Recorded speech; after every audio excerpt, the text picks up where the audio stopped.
The slam of the door echoed in my ears, but it was my son's words that shattered me. "You're worthless. Get out of my house." I stood frozen on the porch, suitcase in hand, staring at the home I had worked my entire life to pay for. This was where I carried him in after his first day of school, where I sat awake every night waiting for him to come home safe as a teenager, where I sacrificed sleep, comfort, and every dream I ever had, just so he could chase his. And now, I was nothing more than a burden. That night I walked away with no plan, no home, no family to turn to. Every step felt heavier than the last. The rain soaked through my shirt, but I barely felt it. My heart was breaking, but somewhere deep inside something else was awakening. Something fierce, something powerful. If my son truly believed I was worthless, I'd show him exactly what worthless looked like when it decided to fight back. Because here's the truth. I had one last trick up my sleeve. I had been planning for years, quietly and patiently, investing every extra dollar, every spare hour, building something no one knew about, and not even him. And what I did next turned his world upside down and forced him to face a truth he'd been running from his whole life. This is the story of how I went from broken and betrayed to stronger than I'd ever been, and taught my son a lesson he'll never forget. I wasn't born with much, but I was born with two hands that knew how to work and a heart that refused to quit. From the time I was a teenager, I understood that life wasn't going to hand me anything. Every callus on my palms was a reminder of the hours I spent lifting, hammering, building. That's how I made my way in the world, through sweat, grit, and an unshakable sense of responsibility. When Gabriel was born, that responsibility became my purpose. I can still remember the first time I held him in my arms, his tiny fingers curling around mine. In that moment, nothing else mattered. Not the long hours, not the bills, not the aching in my back after another double shift. I promised myself that this little boy would never go without. We didn't have much, but I did everything I could to make sure our home was filled with love. Mornings smelled of coffee and pancakes, and our evenings were filled with stories about dreams and hard work. Gabriel would sit at the kitchen table doing homework while I fixed broken cabinets or changed the oil in our car. I was proud of the simple life we built, proud that my son had the chance to dream bigger than I ever could. Money was always tight, but I never let that stop me. I worked overtime, took side jobs, and skipped buying things for myself so Gabriel could have the best education we could afford. Every soccer game, every school play, I was there, even if it meant running straight from the job site still wearing my work boots. Our house might have been small, but it was our castle. The walls held memories of birthday parties, holidays, and nights spent laughing over burnt dinners. Even when life was tough, there was a sense of security there. It was where Gabriel took his first steps, where I sat with him after his first heartbreak, where we celebrated when he got into college. But beneath that warmth, there was always a quiet determination in me, a need to make sure we had something to fall back on. I didn't want Gabriel to face the same hardships I had. So, whenever I had a little extra money, I put it away. At first, it was just a savings account, then a few small investments. Over the years, I taught myself about stocks, real estate, and ways to grow our future quietly, without drawing attention to it. It wasn't about greed, it was about security. Most nights, after Gabriel went to bed, I'd sit at the kitchen table with a notebook, running numbers, reading articles, learning. The world might have seen me as just another construction worker, but I knew I was building something far bigger than the walls and roofs I worked on. I was building a future for us. As Gabriel grew older, I started to see changes. He was smart, ambitious, traits I admired. He wanted more than the life I had, and I encouraged him to chase it. I paid for college with pride, even when it meant taking out a second mortgage. I told him he could be anything, go anywhere, and I'd be cheering him on from the sidelines. I didn't care that my clothes were a few years old or that I drove the same rusty truck. Seeing him succeed was enough for me. Every time he came home for a visit, I lit up like it was Christmas morning. I'd ask about his classes, his friends, his plans for the future. Sometimes he'd roll his eyes, but I didn't mind. I just wanted to hear his voice, to know he was okay. By the time he graduated, I thought we had made it through the hardest part. He had a good job, a nice car, and a bright future. I thought we were entering a new season of life, one where we could both finally breathe. But I also noticed something that worried me. Gabriel was different now. He carried himself with a certain pride, maybe too much pride. He'd talk about how he didn't want to live like I did, how he wanted something better. I told myself it was normal, that every son wants to step out of his father's shadow. I didn't see it then, but a wall was starting to form between us. Still, I held on to hope. I kept the house tidy, kept saving, kept dreaming of the day Gabriel might bring a family of his own over for Sunday dinner. I imagined teaching my future grandkids how to ride bikes in the driveway just like I taught him. If you had asked me back then, I would have said we were close. I would have said everything I did was for him, and that one day he'd understand. But the truth is, I didn't know how quickly life can turn. The man I had worked so hard to raise, the boy who once clung to my leg and begged me not to leave for work, was about to look me in the eye and tell me I had no place in his world anymore. And when that moment came, it would break something deep inside me. But it would also awaken a strength I didn't even know I had. The first time I felt the shift, it was small, and so small I almost missed it. Gabriel had just gotten his first big promotion. He came home for the weekend, dressed sharper than I'd ever seen him, wearing a suit that probably cost more than my entire wardrobe. I was proud, of course. I grilled his favorite dinner, cleaned the house top to bottom, and even bought a nice bottle of wine to celebrate. But as we sat at the table, I noticed how different he seemed. His phone kept buzzing, and every time I tried to ask him about his new job, he'd give me short answers, like he was too busy to explain it to me. He seemed distracted, detached, almost as if being here with me was an inconvenience. "Dad, you really need to think about selling this house," he said suddenly, looking around like the walls were closing in on him. "It's too old, too small. You could move into something more manageable." I laughed it off at first. "This house is fine. It's got everything I need. Besides, it's home." But he didn't smile. "It just looks dated. You deserve better."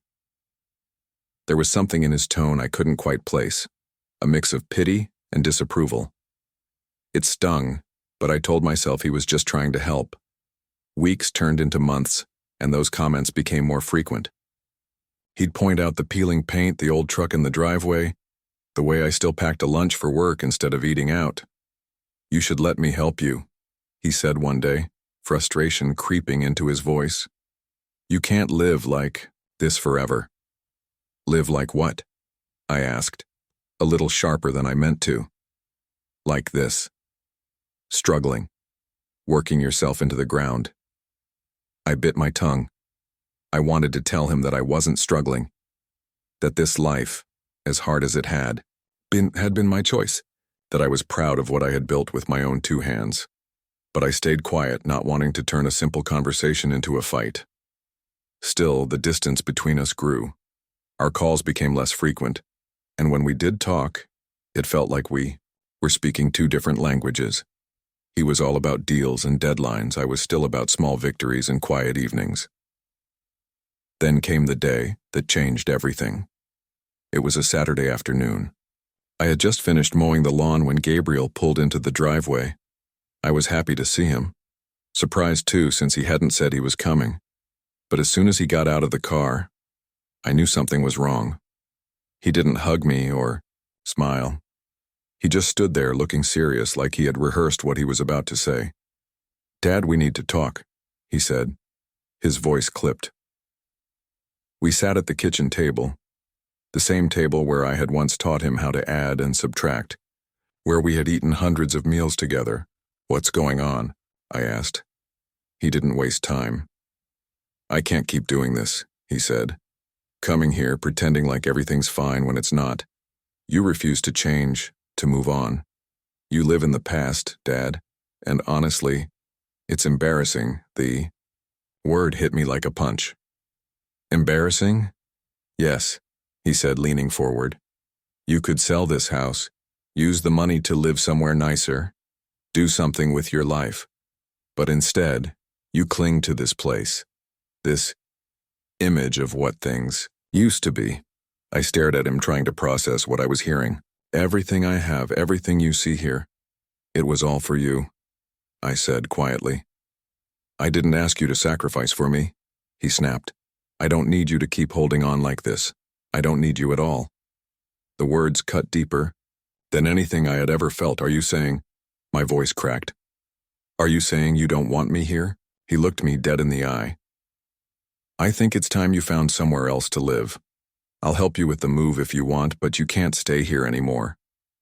I sat there in silence, my chest heavy, my hands gripping the edge of the table. Wanted to yell.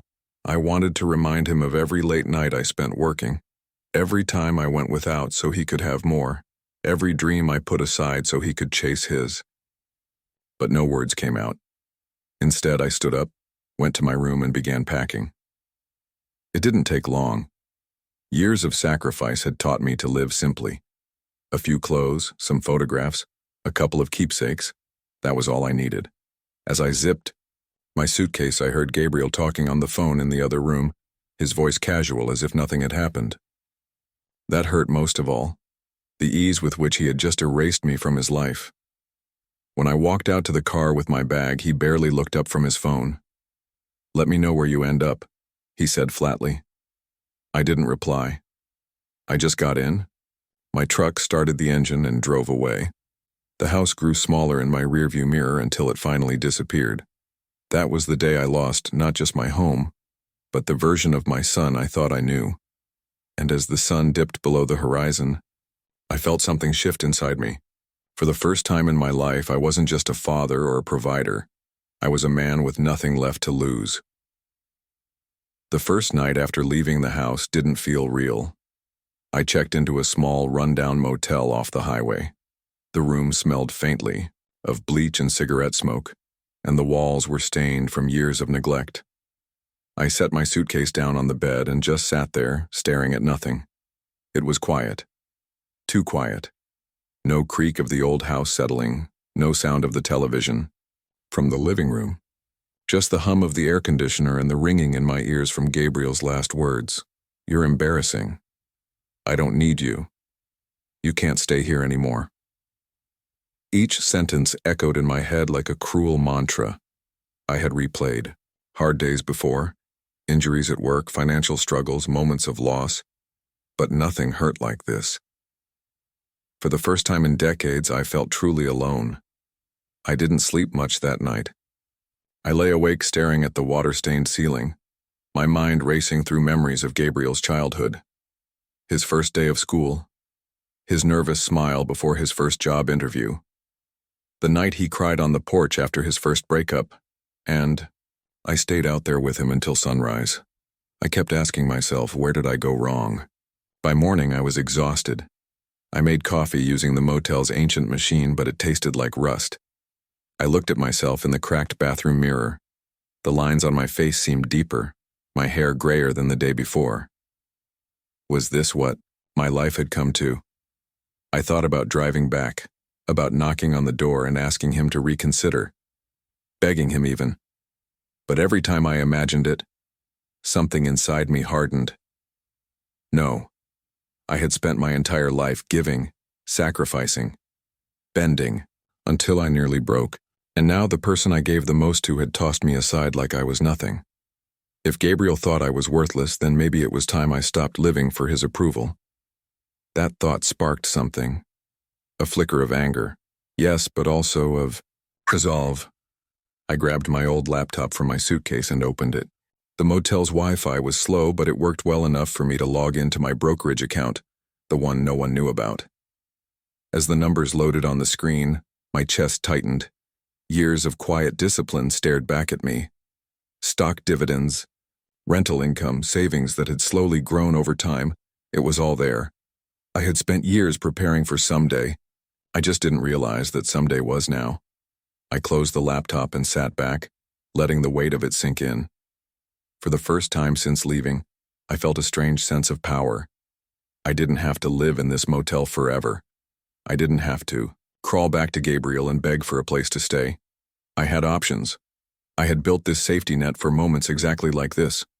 I just never thought I'd have to use it because of my own son. Later that day, I packed my suitcase again and left the motel. I didn't know exactly where I was headed, but I knew I wasn't staying here. Driving down the highway, I felt a strange calm wash over me. For the first time in a long time, my future wasn't tied to anyone else's decisions. I passed a billboard, advertising new apartments downtown, luxury living, panoramic views, concierge service. I almost laughed at the idea. Me? Living somewhere like that? But then I thought about Gabriel's words again. How he said I was living in the past. How he acted like I had nothing. Maybe it was time to prove him wrong. I pulled off the highway, took a detour into the city, and scheduled a viewing. The apartment was everything I had never imagined for myself. Polished floors, stainless steel appliances, a balcony overlooking the skyline. For a moment I hesitated. This wasn't me. But then I pictured myself back in that motel room sitting in the dark, broken and humiliated. No, this was me now. I signed the lease that afternoon. When I walked into that apartment for the first time as its tenant, I felt something shift inside me. I wasn't just surviving anymore, I was starting over, on my own terms. That night I stood on the balcony, the city lights glowing below me. For the first time since Gabriel told me to leave, I didn't feel small. I didn't feel worthless. Felt free. But freedom has a way of coming with its own kind of pain. Because even though I was building a new life for myself, the ache of losing my son never went away. I still woke up some mornings hoping to hear his voice. I still caught myself wanting to call him when I saw something that reminded me of him. I wasn't ready to forgive, but I also wasn't ready to stop loving him, and that contradiction, that mix of anger and longing, would become the fire that fueled everything I did next. The first few weeks in the new apartment felt surreal. I went from staring at motel wallpaper to waking up every morning with the city skyline greeting me through floor-to-ceiling windows. At first, I didn't know what to do with myself. I had been so used to pouring everything into Gabriel that I had forgotten what it meant to live for me. But slowly, I started figuring it out. I bought new clothes, not flashy, just well-fitted, comfortable. I got a gym membership, started taking morning walks, and even signed up for a cooking class in the building's community kitchen. The first time I made a proper meal there, one of the neighbors complimented me, and I realized how long it had been since someone had looked at me with respect instead of pity. I wasn't just surviving anymore. I was thriving. I also started reconnecting with old friends, people I hadn't seen in years because I was too busy working overtime or worrying about bills. We'd meet for coffee or play cards on the weekends. For the first time in decades, I had a social life that was mine, not defined by Gabriel's schedule or needs. But while my life was getting brighter, Gabriel's was taking a darker turn. I heard about it through mutual acquaintances first, little bits and pieces. His company was having problems. Some deal he had bet everything on had fallen through. I didn't reach out, not because I didn't care, but because I needed to know he would come to me because he wanted to, not because he needed another bailout. Then came the call I wasn't expecting. It was late one night and I was sitting on the balcony sipping tea when my phone rang. His name flashed on the screen. For a moment I froze. My first instinct was to let it go to voicemail, but something in me said to answer. "Dad," he said, his voice quieter than I'd heard in years. "Gabriel," I said evenly. There was a pause, then a shaky breath. I messed up. I don't know what to do." I could hear the weight in his voice, the kind of weight that comes when pride finally cracks. Part of me wanted to rush to his side to fix everything like I always had. But another part of me, the part that had been sitting in that motel room feeling discarded, told me to stay calm. What happened? I asked. He told me everything. The bad investment, the mounting debts, the business partners who had turned on him. His voice broke halfway through. I don't know how to fix this, he admitted. I don't know what to do. I closed my eyes and let the words sink in. All those years I had been the safety net. All those years I had been the one to catch him when he fell. And now here he was, finally reaching out not out of obligation but out of desperation. But I wasn't the same man he had kicked out of his house. I'm glad you called, I said finally. But I can't solve this for you, Gabriel. Not this time. There was silence on the line, followed by a choked, I'm sorry, Dad. Those 3 words hit me harder than I expected. I know, I said softly. But saying sorry isn't enough.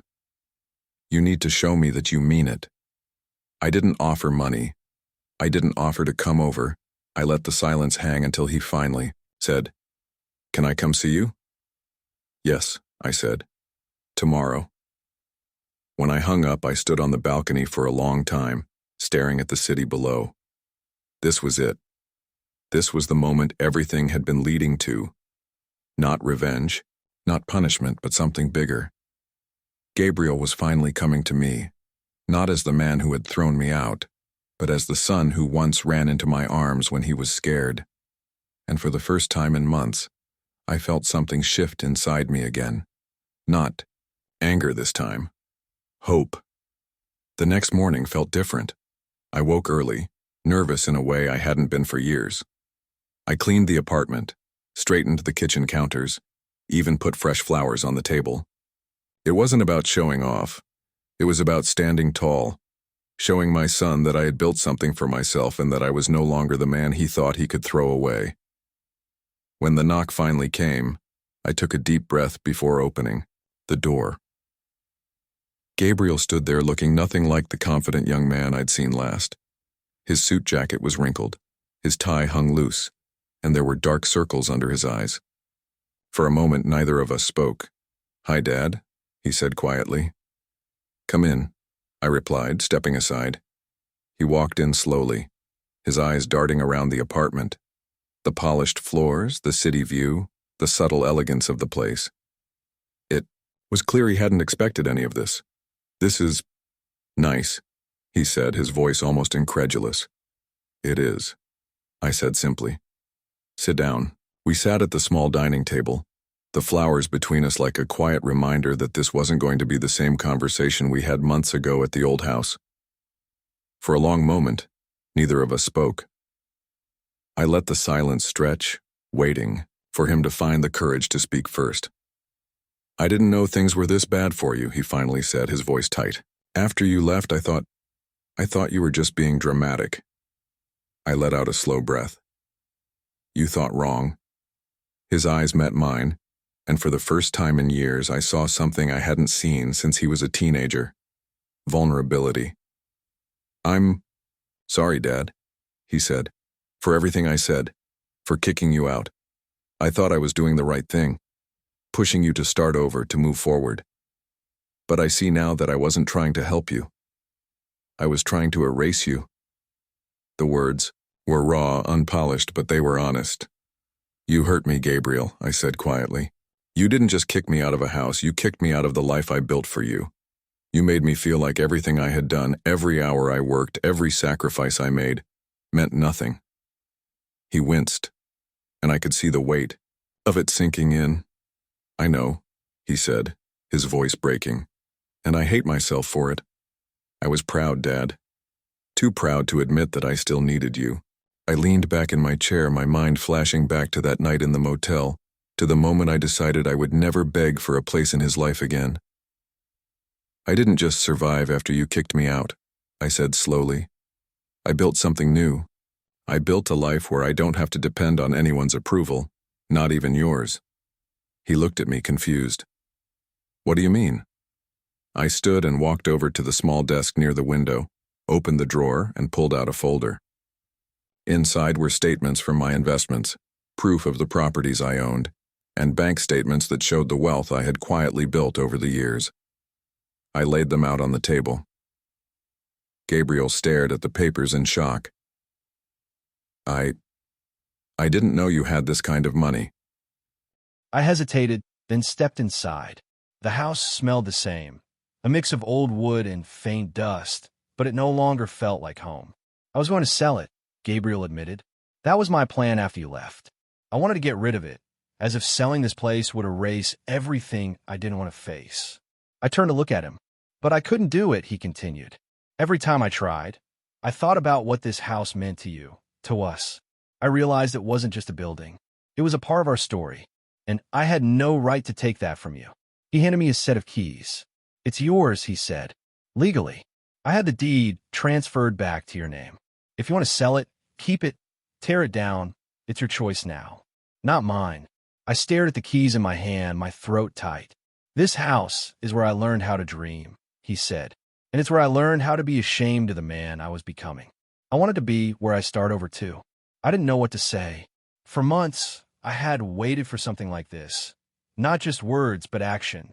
And here it was, undeniable, right in front of me. We walked through the rooms together. The living room where we once put up a small, crooked Christmas tree. The kitchen where we burned more dinners than I could count. His old bedroom, still faintly marked with scuffs from his teenage posters. With each step, the anger I had been holding on felt lighter, like dust being shaken off my soul. When we finally ended up in the backyard, Gabriel turned to me.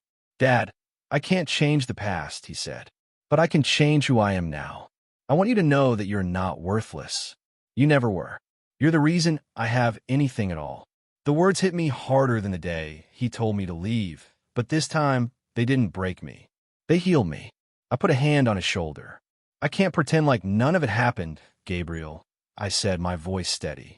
But I can choose what happens next. For the first time in months, I saw hope in his eyes. Then what happens next? He asked. I smiled faintly. Next, we rebuild. Together. He let out a breath.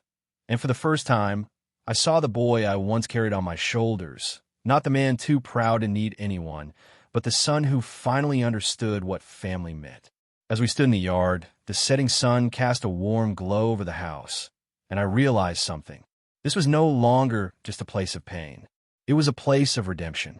And in that moment, I knew I could forgive him, not just for what he had done, but for the years I had spent waiting for him to understand my worth. The days that followed felt different, lighter somehow, like a storm had finally passed. I went back to the house a few more times, not to reclaim it as my home, but to walk through it slowly and let go of what had once been. For so long, this place had been tied to my identity, a symbol of sacrifice, of family, of the life I had built. When Gabriel told me to leave, it felt like he had ripped all of that away from me. But now, as I stood in the living room, sunlight streaming through the curtains, I realized something important. This house didn't define me. It never had. I defined me. Everything I had done, the late nights, the double shifts, the savings, the investments, had been for Gabriel, yes, but also for myself. To know that I could build something from nothing, that I could leave a mark on the world through the life I created. And the truth was, I hadn't just built a house. I had built a son who had lost his way, yes, but also a son who had found the courage to come back, to admit he was wrong, to stand in front of me and choose humility over pride. One evening, Gabriel came by my apartment, this time with no heaviness in his eyes. He looked lighter too, like some invisible weight had been lifted from his shoulders. I've been thinking a lot about what you said, he told me, about earning respect.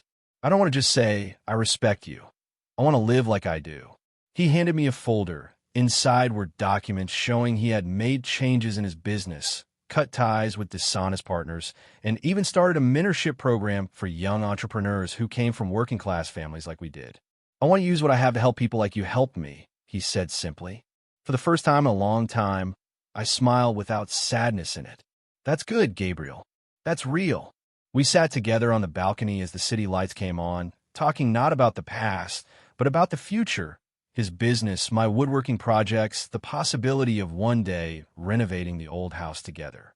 As I listened to him speak, I realized that I had been waiting for this moment, not just for an apology, but for a transformation. Forgiveness isn't about pretending nothing happened.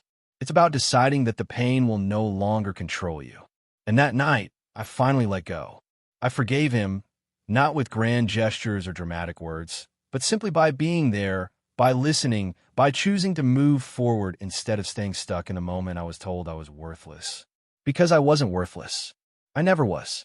I had built a life from the ground up, provided for my son, and even after losing everything I thought I needed, I had found a way to stand again. As the night wore on, I found myself laughing with Gabriel the way we used to, not as strangers trying to bridge a gap, but as father and son, finally on the same side again. When he left, he hugged me, a real, strong embrace that said more than words ever could. "I'm proud of you, Dad," he said. And this time I believed him. As I stood on the balcony after he left, the city glowing below me, I realized this journey had been about more than just teaching him a lesson. It had been about finding myself again. I had been broken, yes. Betrayed, yes. But I had chosen to rebuild. And in doing so, I had shown my son what resilience looked like. Family isn't about perfection. It's about growth, forgiveness, and the courage to try again, even after everything falls apart. And as I turned off the lights and went to bed that night, I knew one thing for certain. I hadn't just regained my dignity. I had gained something even greater, a stronger, more honest relationship with my son, built not on guilt or obligation, but on respect. And that was worth more than anything money could buy. If you made it this far, take a deep breath with me. This wasn't just a story about a father and son. This was about dignity, forgiveness, and rediscovering your own worth when someone you love makes you feel small. Now I want to ask you something personal. Have you ever been in George's shoes? Have you ever been pushed aside by someone you gave everything to, a child, a parent, a friend, and had to decide whether to walk away or fight for yourself? Because here's the truth. Walking away doesn't always mean giving up. Sometimes it means standing up. Sometimes it means letting people see what your life looks like when you stop begging for their approval and start living on your own terms. I'd love to hear your thoughts. If you were George, would you have forgiven Gabriel? Or would you have kept your distance and let him face the full weight of his mistakes? Drop your answer in the comments. I read every single one and reply to as many as I can. If this story touched you, hit the like button. It helps this video reach more people who might need to hear it tonight. And if you're new here, subscribe and turn on notifications so you never miss the next story. We share real, powerful stories like this every week. Stories that remind us that even when we're broken, we can choose to rebuild stronger than before. And finally, share this video with someone who might need it, a sibling, a parent, a friend, because sometimes a story like this can be the nudge someone needs to mend a broken bond.